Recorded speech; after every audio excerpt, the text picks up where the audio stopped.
Is it possible to affirm the existence of timeless materials in architecture from an aesthetic point of view?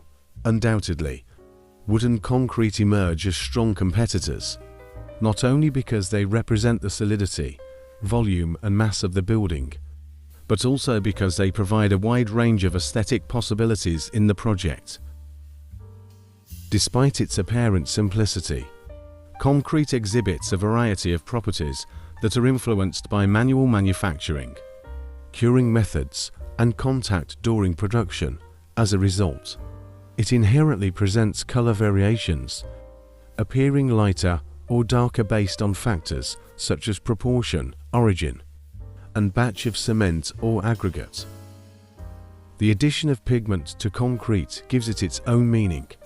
It transforms the conscious state into an extrovert within the confines of pigmentation, while maintaining its inherent tectonic character and unique texture, whether applied to the floor, in the form of polished concrete or fired cement.